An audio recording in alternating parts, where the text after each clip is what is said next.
Good afternoon. I am Tracy Spence with your newscast. This newscast is brought to you courtesy of BioLife Energy Systems. Come join the living.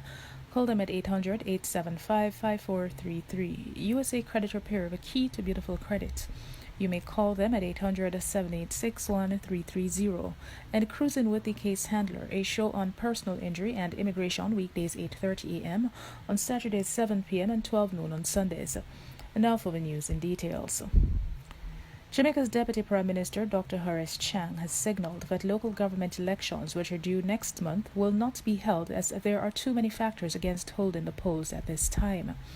He told reporters that the population is not in the mood for another election just weeks after the Holness administration was returned to office and the country is still grappling with the effects of the COVID-19 pandemic.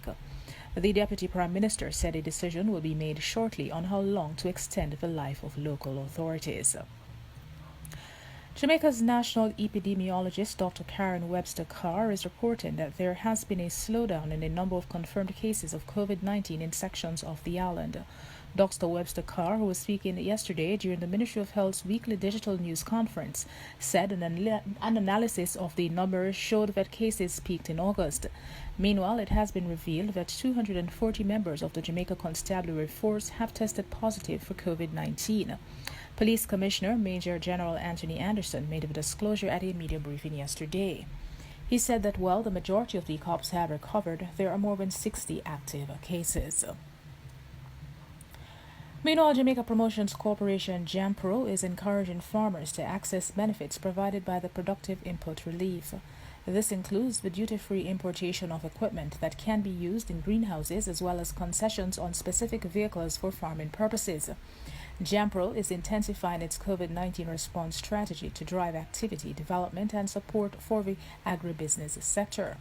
It says that there are several areas in agriculture that are untapped, and its aim is to channel investment activities in these areas while increasing its support for farmers who are ready to export fresh produce. In sports this afternoon, Jamaica's Sunshine Girls have been dealt a major blow with reports that a star goal shooter, Janelle Fowler, will not be available for the upcoming three-test series against England in December.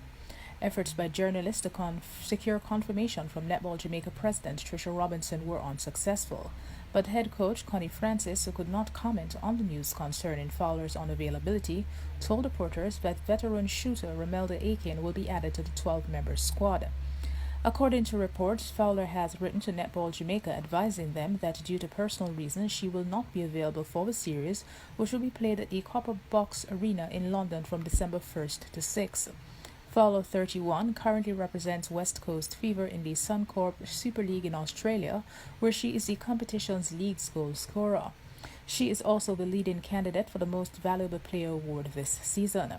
Francis, meanwhile, is expecting a strong contribution from Aiken, who also plies her trade in the Suncorp Super League with the Queensland Firebirds.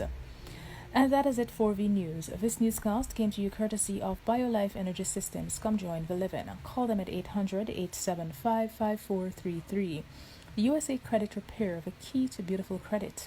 You may call them at 800-786-1330. And Cruising with the Case Handler, a show on personal injury and immigration, weekdays 8:30 a.m. on Saturdays 7 p.m. and 12 noon on Sundays. On behalf of the news and production team, I am Tracy Spence. Do have a good afternoon.